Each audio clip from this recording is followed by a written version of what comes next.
Ever felt like your Ruby programs are just taking their sweet time, tackling tasks one by one when you know they could be doing so much more? Yeah, happens all the time. You're not alone.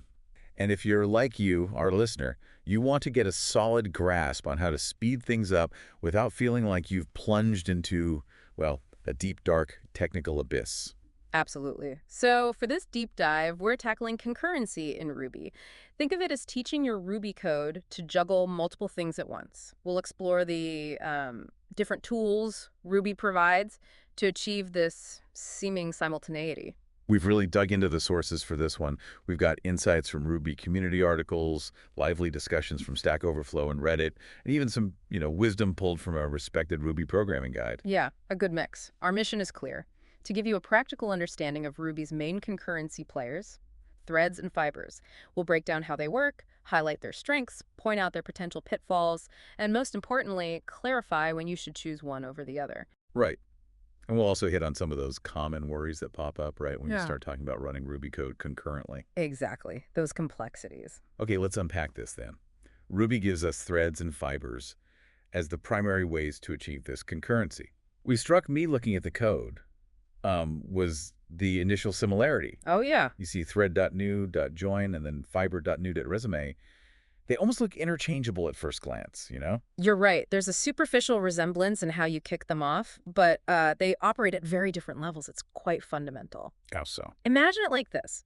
When you create a Ruby thread, it's like asking your computer's operating system to spin up a brand new worker, a real OS thread. Okay, like a direct line to the OS. Exactly. There's a direct one-to-one relationship. And the OS acts like a traffic controller, deciding when each of these worker threads gets to do its job. That's preemptive scheduling. Preemptive, meaning it can just butt in. Yeah, it can interrupt one thread to give another a turn, whether the first thread likes it or not. Okay, so the operating system is in charge of managing Ruby threads. What about fibers? You mentioned they live within the Ruby language itself. Exactly right. Fibers are managed entirely within the Ruby interpreter. So you can have many, many of these fibers running inside that single operating system worker thread we just talked about. Ah, okay. Many fibers within one thread. Potentially. And the crucial difference is how they take turns. Fibers use what's called cooperative concurrency. Cooperative. Yeah, they don't get interrupted by the OS. Instead, they have to explicitly say, okay, I'm going to pause now and let another fiber run for a bit. They have to yield. So they play nice, basically. It's a much more collaborative approach, yes. That makes sense. So it's like the fibers themselves decide when to yield control. Can we see this in action with some code examples from our sources? I think that would help. Absolutely. One of the DB community articles showed basic thread creation using thread.new, thread.code, and then thread.join to wait for it to finish its work. Pretty standard stuff. Right, join waits. And for fibers, they demonstrated fiber.new followed by fiber.resume to get it started. Resume kicks it off. Right. They also illustrated how fiber.yield pauses the current fiber, and then another resume call brings it back to life right where it left off. Okay. And then there was that transfer example with fibers. That looked particularly interesting in terms of showing how control shifts. Yes, the transfer method is unique to fibers. It's like a direct handoff. The current fiber pauses and immediately passes control to a specific other fiber you name. So not just yielding generally, but passing to that specific one. Exactly. The output of that example really visualizes this back and forth flow.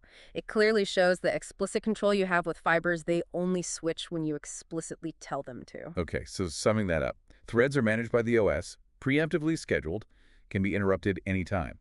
Fibers are managed by Ruby, cooperatively scheduled, only switch when they yield or transfer. That's the core difference. So what are the big practical implications of this difference? Day-to-day coding. Well, one of the first major differences is how heavy they are, resource-wise.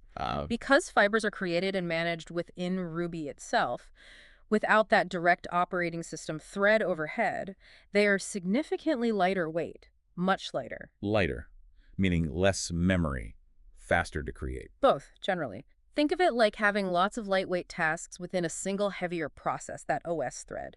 This means you can potentially create and manage a much, much larger number of fibers compared to threads. More lightweight equals more potential simultaneous tasks. Got it. And we touched on the scheduling differences. Let's dig a little deeper there. With threads, as you said, the OS is the ultimate decider of who runs when. So as a programmer, your direct influence is limited, right? Precisely. The OS uses its own algorithms, complex ones sometimes, to decide which thread gets CPU time and for how long. You can sometimes, influence this with thread priorities, but ultimately, the OS is calling the shots. With fibers, however, the programmer has much more direct control. You decide when a fiber starts with resume, pauses with yield, and continues with another resume, or even switches directly to another fiber using transfer. Total control, almost. Pretty much. And what's truly powerful is that when a fiber is resumed, it picks up exactly where it left off. Its entire state of execution, local variables, everything is preserved. So fibers offer that really fine-grained manual control over execution. What's the upside of this cooperative approach that fibers use? Any performance benefits? One significant advantage of this cooperative scheduling in fibers is the reduced overhead of context switching. Context switching. That's That's when the OS swaps threads, right? Exactly. When the operating system switches between threads, it has to save the complete state of one thread, all its registers, stack pointer, etc., and load the state of another. This takes time and resources. Okay, makes sense. Because fibers switch within the same OS thread, and the switches are explicitly triggered by the code, this context switching overhead is generally much, much lower. It's faster. Interesting. So if you manage them well, fibers could be a very efficient way to handle many concurrent operations.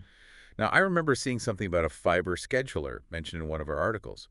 What problem does that solve? Because didn't fibers have a bit of an issue with blocking? Ah, yes, that's a critical piece of the puzzle. You're right. While fibers offered this great control, historically, they didn't have a built-in smart way to handle those common situations where your program has to wait for something like reading from a file or waiting for a network response, blocking I/O. Like the input-output stuff. If a fiber performed one of these blocking I/O operations, the entire OS thread it was running on would just sit there and wait. Okay. Potentially freezing all the other fibers within it. Not good. Yeah, that kind of defeats the purpose. Exactly. The fiber scheduler, introduced in Ruby 3, steps in to solve this very problem. You can explicitly tell Ruby to use a specific scheduler object using fiber that sets schedules. So it's not something that's automatically active. You have to opt in. You have to turn it on. Exactly. You have to explicitly set it up. The fiber scheduler allows Ruby to intercept these potentially blocking operations. When a fiber is about to block on I/O, instead of just waiting, the scheduler can say, hey, this fiber is going to be idle for a bit. Let me switch to another fiber that's ready to do some work. Ah, smart. So it keeps things moving even when waiting. Precisely. This makes fibers much more practical for those real-world I/O-bound scenarios. There's even a community project called the Fiber Scheduler List that catalogs different scheduler implementations you can use. And one of our sources specifically mentioned the async gem by Samuel Williams as a really good example of a robust fiber schedule. Is that the main one people use? It's certainly one of the most prominent and well-regarded. The async gem is a comprehensive implementation. It provides a whole framework, really, for writing concurrent code using fibers and takes care of the complexities of scheduling for you. Highly recommended if you're going down the fiber route. Okay, so we've got the foundational stuff down. Threads are OS level, preemptive. Fibers are Ruby level, cooperative. And fibers become really powerful for I/O with an explicit scheduler like async. You got it. Let's look at some of those practical examples then, starting with the HTTP requests. That comparison was quite telling. Right. The DEV community article gave us a great head-to-head. First, they showed the basic way, making 10 HTTP requests one after the other, sequentially. Yeah, the slow way. Unsurprisingly, that took around 10 seconds because each request had to finish completely before the next one could even start. Just waiting, waiting, waiting. Then they showed how using threads to make those requests concurrently cut the time down dramatically. What was it? Down to around 1.3 seconds, a huge improvement. Wow. That makes perfect sense, as multiple requests could be happening at roughly the same time, just waiting for the network responses, mostly. Precisely. The waiting happens in parallel, effectively. And then they demonstrated a fiber-based approach using the async gem. And how did that compare? It achieved a very similar speedup, around 1.2 seconds, maybe slightly faster, but basically in the same ballpark as threads for this I/O-bound task. So both threads and fibers with async gave a massive speedup. Exactly. This really showcases the power of concurrency for I/O. Instead of waiting for each task to fully complete in sequence, the total time becomes much closer to the duration of the single slowest operation because the others are happening concurrently while that slowest one finishes up. It's quite remarkable how much difference concurrency can make for those kinds of tasks, where your program is mostly waiting on external systems, like networks or databases. Absolutely. The article also gave a brief look at how async Ruby programs are generally structured. How does it work? Yes. They highlighted the use of an initial async block. You sort of wrap your concurrent code in that. Inside this block, you get a main task, and then you can spawn other concurrent tasks using task.async, or just async again, nested. So you just wrap bits of code you want to run concurrently. Pretty much. Under the hood, these nested tasks are all built on top of fibers and are managed by the async scheduler to run concurrently, handling the I/O switching automatically. Seems quite neat. Okay, moving on. They also looked at a very basic HTTP server built with PCP server. How did threads and fibers compare when handling multiple incoming web requests there? Right, another common scenario. The article contrasted a traditional thread pool approach with an async-powered, fiber-based approach. A thread pool. That's like a fixed number of threads waiting for work. Exactly. The thread pool version creates a limited set of OS threads, say 5 or 10, to handle incoming connections. While this does allow for handling multiple requests simultaneously, the number of concurrent connections you can efficiently handle is limited by the size of that thread pool. If you get more requests than threads, they have to wait. Okay. And the async version using fibers, how did that differ? The async version, in contrast, can handle each incoming connection with a new, lightweight fiber within the async reactor or event loop. A new fiber for every connection. Isn't that a lot? It can be, but because fibers are so much lighter than OS threads, this approach allows the server to potentially handle a much larger number of concurrent connections more efficiently than if it were creating a dedicated OS thread for each one. It scales better for connection count. Because fibers are cheap. Relatively speaking, yes. They even mentioned Falcon as a real-world example, a well-known Ruby application server that uses async extensively for its connection management, precisely for this scalability benefit. Okay, so fibers with async seem like a really strong contender, maybe even preferable, for handling lots of concurrent I/O, like in web servers or network services. For high concurrency I/O, definitely. Bart, our Reddit sources brought up some interesting cautionary notes, particularly around this idea that just reaching for thread.new might be dangerous. What's the real story there? Was that overblown? Well, that Reddit thread on Ruby sparked a pretty engaging debate, actually. The original poster mentioned hearing warnings against using pred.new without really knowing what you're doing, especially in long-running applications like Discord bots or web servers. All right. Things that run for a long time. Some of the specific concerns raised were the potential for a thread to get completely stuck, like in an infinite loop, or even to somehow block other threads indefinitely, like bring everything grinding to a halt. Yikes. And what was the general feeling there? Especially with someone like Nate Berkopec, who maintains Puma, weighing in. He knows threads. Yeah, Nate Berkopec clarified that in standard, pure Ruby using MRI, it's actually quite difficult for one Ruby thread to permanently block all others because of the global VM lock. The GVL again. Right, the GVL. Among other things, it forces threads to periodically release control, typically every 100 milliseconds or so during Ruby execution. This prevents one thread from just hogging all the Ruby processing time forever. So permanently blocking everything is unlikely in pure Ruby code. Okay, so maybe not dangerous in that specific way. Not usually. However, he definitely agreed with the broader advice that you should approach thread.new with caution and a good understanding of what you're doing. It's not something to just sprinkle around casually. He outlined some potential problems that could arise if you're not careful with thread.new, right? Things like memory leaks and performance issues. Exactly. He pointed out the risk of creating thread leaks, basically. Starting threads and then forgetting to properly clean them up. Forgetting to join them. Yeah, forgetting to join them to wait for them to finish, or maybe forgetting to explicitly kill them if they're meant to be background tasks that need stopping. These orphan threads can just hang around consuming resources. Not good. He also mentioned that excessive use of threads can lead to increased contention for that global VM lock. Lots of threads fighting for the lock can actually slow down your program, paradoxically. More threads doesn't always mean faster. Right, the GVL bottleneck. And of course, he highlighted the general risk of introducing subtle threading bugs or race conditions. We'll get more into those either in your own code or even in the third-party libraries you're using, if they aren't thread safe. So what was his recommendation? Avoid thread.new altogether. Not entirely. He suggested using raw thread.new primarily for learning, maybe for specific challenges, but for many common concurrency needs, especially in web applications, you're probably better off using higher-level abstractions. Abstractions, Right. like libraries that handle the threads for you. Exactly. Things like the Sucker Punch gem for background jobs, or the concurrency utilities in the concurrent Ruby gem. They often provide things like thread pools and safer ways to manage concurrent tasks without dealing with raw threads directly. That makes sense. Why dive into the low-level complexities if there are well-tested tools that can handle it more safely and efficiently for you? Precisely. But then someone like Tinko in that thread had a slightly different take, didn't they? Yeah. Arguing that thread.new is a fundamental Ruby feature, that it's actually quite well defined and straightforward to use if you understand it. Yes, Tinko made a good counterpoint. He argued that just because you can misuse threads doesn't mean they're inherently dangerous or bad. Like any tool, really. Right. He drew an analogy to other basic Ruby features like ArrayChat or while loops. You can certainly write incorrect or inefficient code with those too, but that doesn't make the features themselves the problem.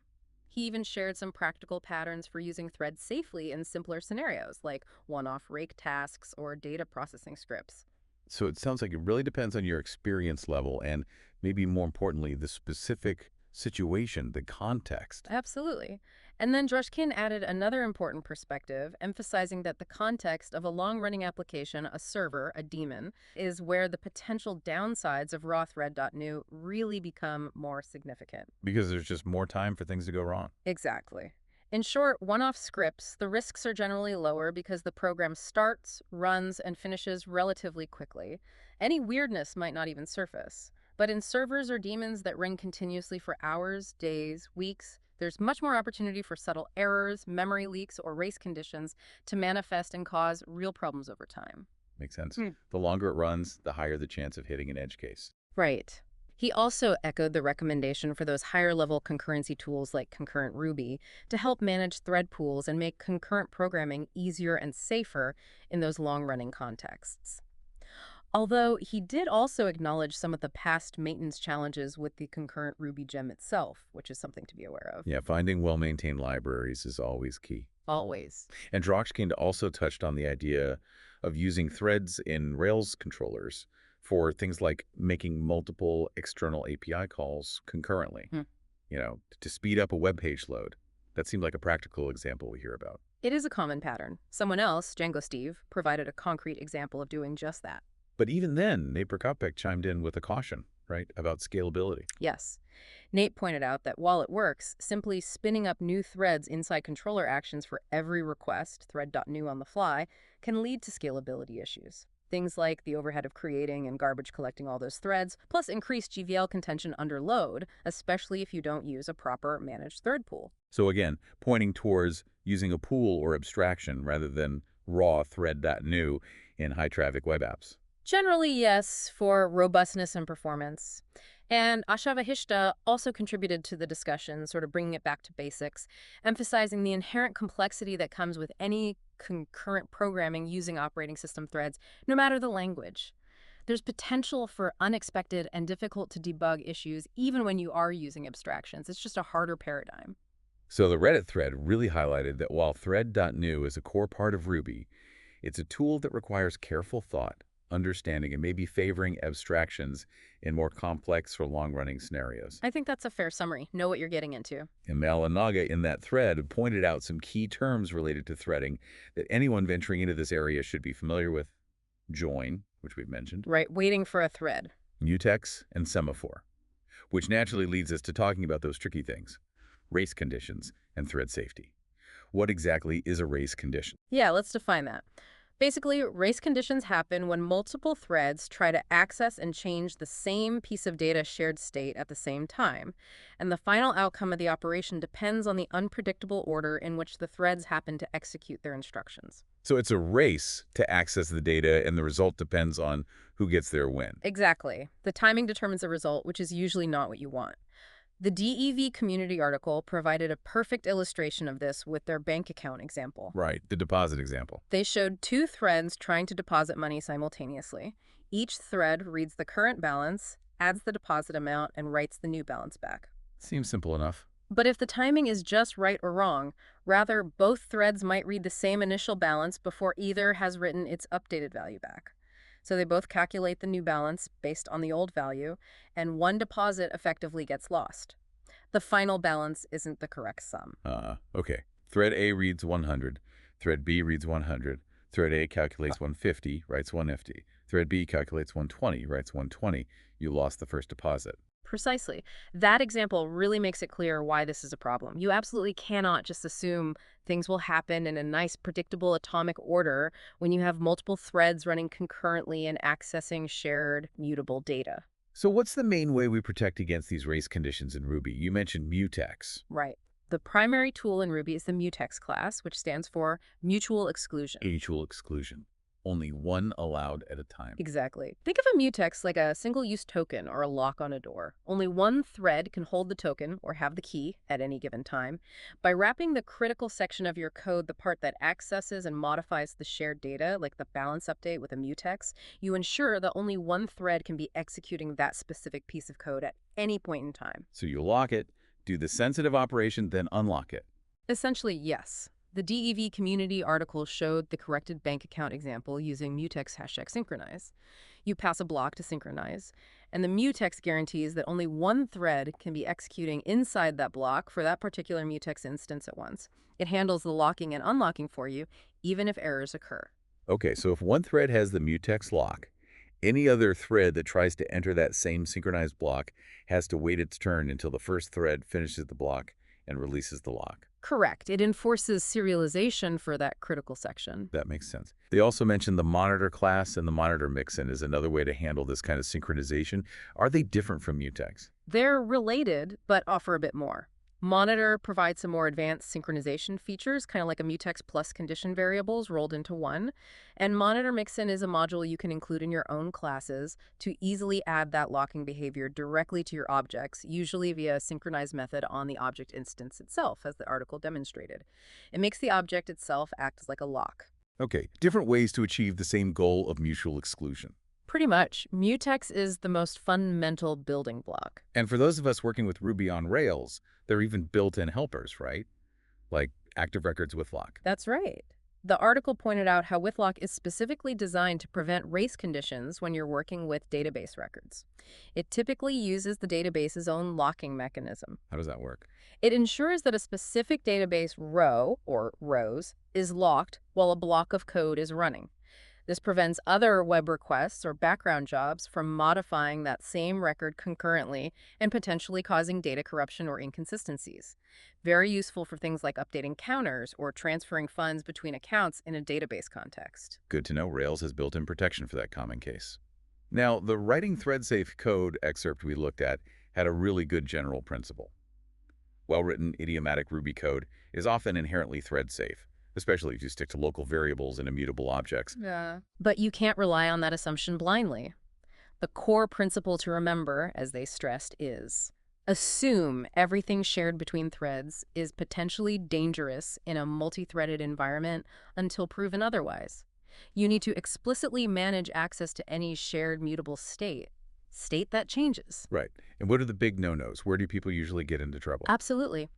One of the biggest warnings, maybe the most common pitfall, was against modifying global variables. Globals are bad anyway, usually. Usually, yes, but especially with threads. Since globals are accessible from all threads, changing them without proper synchronization, like a mutex, is basically asking for trouble.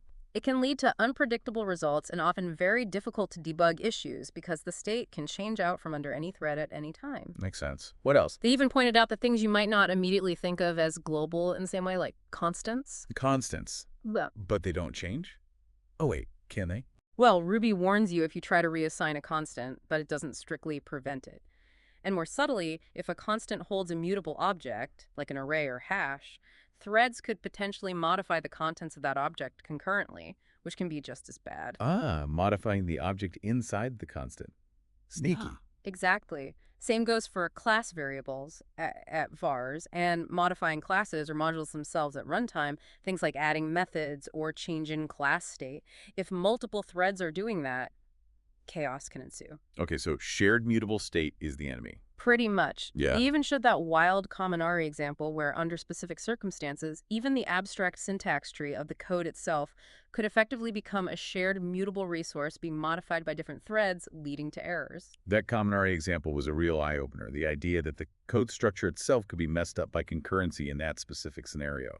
That's deep. It really illustrates how careful you need to be. And the guidance generally was to prefer creating more objects instead of sharing single instances whenever possible. Like, don't share one database connection object between threads. Exactly. Especially for things like network connections or database connections where internal state, like buffers or transaction status, can easily become corrupted if multiple threads are interacting with the same connection instance simultaneously without careful coordination. They recommended using thread local variables. Thread locals. Yeah, thread.current.myvar. This gives each thread its own private copy of an object, effectively isolating them. Or, very commonly, using connection pools. Pools. Like the database connection pool in Rails. Precisely. A connection pool manages a set of shared resources, like database connections, safely, handing them out to threads as needed and ensuring they are returned properly. This avoids the pitfalls of sharing a single connection and also manages the overhead of creating too many connections. Okay, so use pools or thread locals instead of sharing things directly. What else? And there was a specific caution against relying on lazy loading, specifically Ruby's autoload, in multi-threaded Rails applications. Why is autoload bad with threads? Because the underlying mechanism of autoload in the standard Ruby implementation, MRI, isn't guaranteed to be thread safe. You could potentially run into situations where multiple threads trigger the loading of the same file concurrently, leading to errors or inconsistencies. The advice is generally to use regular require or require dependency in Rails initializers, eager loading, for code that needs to be thread safe. That's a really practical tip for Rails developers to keep in mind, a subtle trap. Definitely.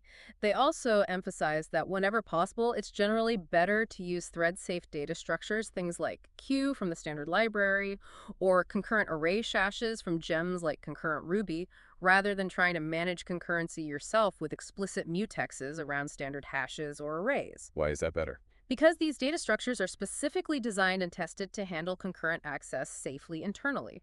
Using them can often simplify your code significantly and reduce the risk of making mistakes with your own locking, like forgetting to lock, locking the wrong thing, or even creating deadlocks where threads end up waiting for each other indefinitely. Okay, so prefer built-in thread-safe tools when you can. Makes sense. So, all right, we've talked about threads, fibers, schedulers, race conditions, mutexes. It sounds like threads, especially raw thread.new, come with quite a few warnings and complexity. I certainly can, yes. Which begs the question, why would you even bother using Ruby threads, especially in standard MRI Ruby, where the GVL prevents true CPU parallelism?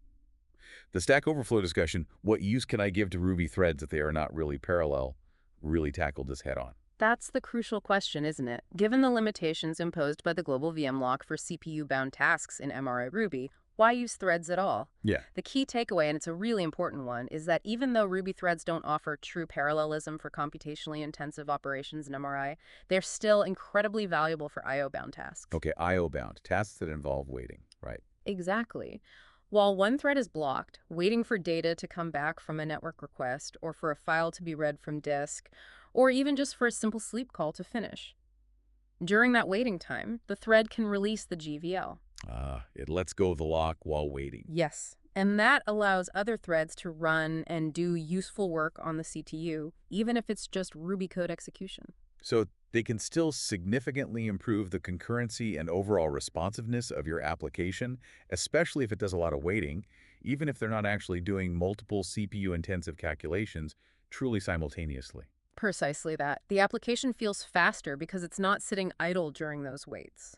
The Stack Overflow thread had a great simple example using sleep to illustrate exactly this point. Running multiple sleep calls in separate threads finishes much faster than running them one after the other sequentially because the sleeps overlap. Right, because sleep is basically pure waiting, pure I/O in that sense. The GVL gets released immediately. Exactly. They also highlighted other practical use cases, like running background or cron-like jobs within an application. You can spin off a thread to perform these periodic tasks, cleaning up old data, sending emails, whatever, without blocking the main execution flow of your application, like your web server responding to requests. Yeah, that's a common one. running something on a schedule in the background. And using threads in DRB, distributed Ruby servers, was another good example. If a client makes a request that involves a long-running computation, the DRB server can handle that computation in a separate thread, allowing the server to remain responsive to other incoming client requests instead of being tied up by the long calculation. Okay, so threads are definitely useful for anything involving waiting or running tasks concurrently in the background without blocking the main flow. Absolutely. They excel at managing I/O concurrency. And of course, just to reiterate, for those situations where you really do need true parallelism for CPU-intensive workloads in Ruby, like heavy math, data processing, image manipulation. The consensus from the sources seems clear. Look at alternative Ruby implementations like JRuby. JRuby runs on the Java virtual machine, right? Correct. And the JVM does have true native OS level threading without a global lock like MRI's GVL.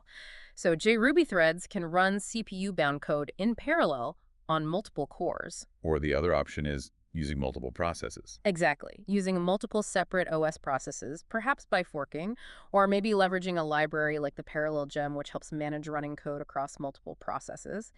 Each process gets its own Ruby interpreter and its own GVL, so they don't interfere with each other in terms of CPU execution. They run truly in parallel. Okay, so you have options if you need that true CPU parallelism, but it involves stepping outside standard MRI threads. That's the gist of it, yes. Okay, so to bring it all together then, sounds like Ruby provides us with two primary tools for concurrency.